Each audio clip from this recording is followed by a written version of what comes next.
Alright, guys, so let's talk about Germany today. Things aren't looking good for them. In fact, one of their biggest industries is basically going up in flames. Now, of course, we are talking about cars made in Germany, and that sector is getting decimated. The moment Berlin lost cheap Russian gas, it was all over. And now we have the unions in Germany confronting Volkswagen. Their car maker has lost 500,000 in auto sales. Because of this, Volkswagen is moving to shut down their factories in Germany itself. This is very sad because it marks the beginning of the end. Made in Germany is in full crisis mode and there's no reverse gear. There's no concrete plan to end the war and bring back cheap gas. And there's also no U-turn to turn back on German nuclear power. So all the routes to affordable manufacturing, they are simply gone. And workers at Volkswagen, they are getting very pissed off.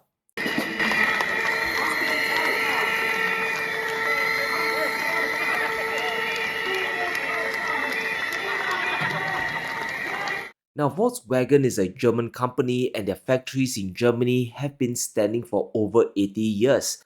So there's a big history behind it. Closing it down is not just a blow to the company, but it signals the end of German manufacturing. There are over 120,000 VW jobs in Germany, and half of their workforce is domestic. And these are spread across various regions, cities, and towns. At least two factories are targets for closure, and across Saxony, thousands of workers could get laid off in a hurry. And here's the big issue: Volkswagen is the biggest employer in many of these places. If the company goes under, if all the factories are closed, it could decimate the local economies. Take Emden, for example. The city has a population of 50,000 people, but more than 8,000 employees work in a factory producing nearly 200,000 vehicles a year. These are very well paying jobs. This is money flowing to smaller local businesses like grocery chains and restaurants. Volkswagen's layoffs will also hurt them very badly. The problem the company faces is a tremendous amount of excess capacity. Just like other manufacturers, they have idle factories because the demand for German products is simply falling. When you have the US buying cars made in America and competition from China through the roof, margins for Volkswagen they are simply collapsing. The company made only 9 million vehicles when their capacity is at 14 million, so they have a production overcapacity of 35%. However, this demand isn't going to magically come back. Volkswagen margins are also getting squeezed. A year ago, it was at 3.8%. Today, it is 2.3%. Labor costs, input costs, and energy costs are all going up, but sales are collapsing.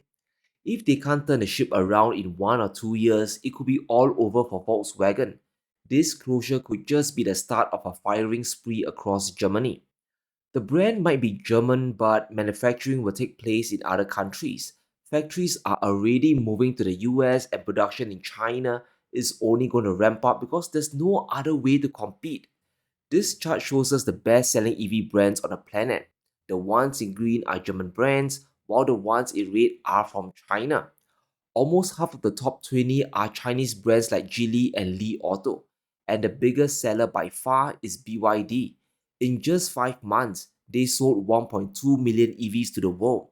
Tesla is second, but Volkswagen is in fifth place with just 150,000 electric vehicles sold, and this number is only going to collapse even further. Since 2016, the German government they have been giving big subsidies to buyers of EVs, and this amounted to an incredible 10 billion euros. However, Olaf Scholz decided to stop this. So companies like Volkswagen had to foot the bill. They are slashing prices up to 4,500 euros per car to customers. Making cars in Germany and selling them to German customers is now officially a nightmare. You simply can't make money doing it, and if you think slapping a 40% tariff on Chinese EVs can help the situation, well, it won't. In fact, even more German automakers will be moving production all the way to China. Even as we speak, the future of manufacturing lies with those who control the supply chains. It's not just about skilled labor and cheap energy. Now, those are definitely important, they are the backbone of production. But if you also can't get access to cheap minerals and inputs, you can't compete. Volkswagen itself just dropped a big bombshell that China is building their own battery supply for the EU market in Morocco. Europe doesn't have a proper EV supply chain. If they want cheap LFP batteries, they will have to work with the Chinese. There's simply no way for EU automakers to decouple from China. To build an affordable EV, you need to lower the cost of your batteries. And this is where the rubber meets the road. China has cornered global battery capacity. By 2025, the world expects almost 2 terawatt hours of demand. Chinese capacity is more than triple that, which means they can push down the prices of batteries. Beijing has a mountain of supply from their battery companies. This competition will make Chinese batteries extremely affordable and efficient. With their upcoming facilities in Morocco, companies like Volkswagen, they have no choice but to work with China. If they continue to build cars in Germany, they will lose global market share in the years to come, which will ultimately lead to the demise of the whole company. The story gets even more bizarre. To restore German production, you need to tackle the big elephant in the room, which is restoring cheap energy. Since nuclear energy isn't an option, the only door left is the Russian supply. They are already getting cheap Russian LNG, well, not that cheap, indirectly through countries like Belgium. They could always use the remaining Nord Stream 2 pipeline as well. Сохраняется одна ветка Северного потока-2. Она не повреждена. И по ней можно поставлять 27,5 миллиардов кубических метров газа в Европу. Это только решение правительства Федеративной Республики Германия. Больше ничего не надо. Вот сегодня решение, завтра вентиль мы поворачиваем, и все, и газ пошел. Но они же этого не делают. However, this isn't going to happen either, like what Putin said. Germany simply can't turn on the pipes, because we now have confirmation that Germany will continue to support Ukraine against Russia. Olaf Scholz has confirmed that he will continue giving military aid to Kiev for as long as they need, forever. I'm sure that we can remember what happened a few weeks ago. We had reports that Germany is done with Ukraine, that the money will stop. Now, to the credit of many of our viewers here, we had a ton of comments saying that it won't happen, that all this is just posturing and financial support will continue. Well, you guys are absolutely 100% right. According to Scholz, we have made provisions, defense deals, and secured funding so that Ukraine can fully rely on us in the future. So the money, the weapons, and the aid will continue flowing out to Kiev. And if that's the case, we can be sure that Germany isn't going to turn on Nord Stream 2 either. Imagine the backlash Scholz will get from the G7, especially Ukraine. So that option has just burned down as well. I think we have to realize that even if Europe's economy sinks to the bottom of the sea, there's no stopping support for Ukraine. They have dug themselves too deep and there's no way out now. Those who argue to stop support for Ukraine do not argue for peace. They argue for appeasement and subjugation of Ukraine. We must put Ukraine in the condition of negotiating such peace, and this is why the integration of Ukraine in our European Union is for us at the heart of every peace effort. Which means getting Ukraine into the EU and ultimately NATO, that's the end goal. So going forward, we can expect Germany to send billions of euros more to Ukraine without any end in sight. We can also expect the energy crisis to persist. Scholz is planning to throw more incentives to revive the German EV industry, but it really worked. Companies can deduct up to 40% of the value of new EV purchases from the tax bill. And this applies only to company cars and not the average buyer. So it's still very bizarre. It's not even a stopgap measure. Unless you fix the underlying issue plaguing German manufacturing, these are just half measures. It's important to realize that money follows the path of least resistance. There's a reason why German companies are leaving Germany. And there's also another reason why Turkey is looking to join BRICS. This October, the bloc could be expanding once again. The addition of Turkey isn't just a slap to the EU, it makes NATO's containment of Russia and China even more complicated. Turkey joining BRICS is a realization that the global south has more to offer than Europe. While the EU common market is definitely attractive, the future of economic growth lies elsewhere. In 2024, the fastest growing economies won't be from the G7. The US itself is expected to grow at only 2.7%. Europe is even worse. Germany, France, and Italy's growth came in at less than 1%.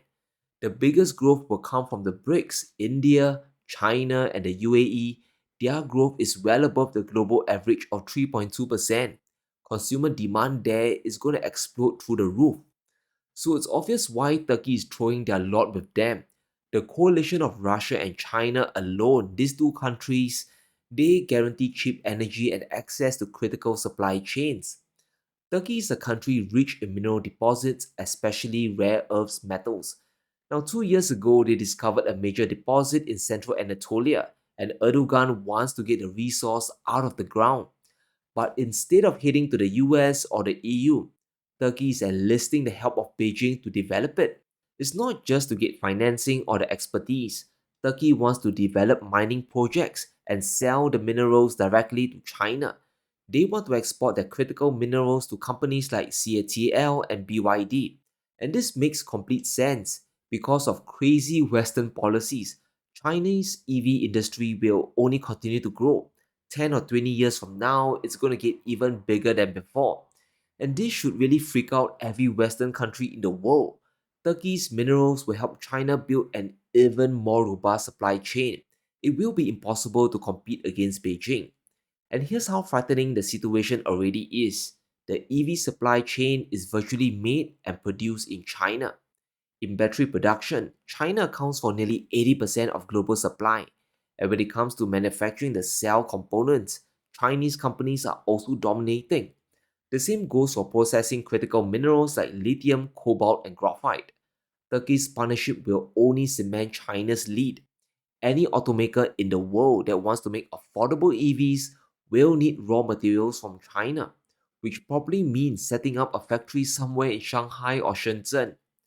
As Germany continues to deindustrialize, Beijing will be a clear winner. Companies like Volkswagen will have to relocate elsewhere, and I bet it will be to China. The situation in Germany is extremely dire. We haven't seen an industrial collapse on such a scale before. This chart says it all. Since 2021, under Olaf Scholz, German industrial production has been on a steady decline. Only the '08 crash and the 2020 lockdowns were worse. Even during the Merkel era, German manufacturing hit its peak in 2018, and that's thanks to Russian gas from Nord Stream. It allowed the auto industry to boom and export millions of German cars. But that advantage is gone. Thanks to the sanctions, it has been lost and transferred to countries like India and China. So, unless there's a big policy shift to cheap and affordable energy, Germany's darkest days are yet to come. Volkswagen won't be the last local company to close their factories on German soil. It will only get worse. But as always, let me know what you think. Will Volkswagen close their German factories down? And can Olaf Scholz turn the ship around? Let me know in the comments below. Stay safe, be sure to smash the like button and subscribe as we navigate through these crazy times.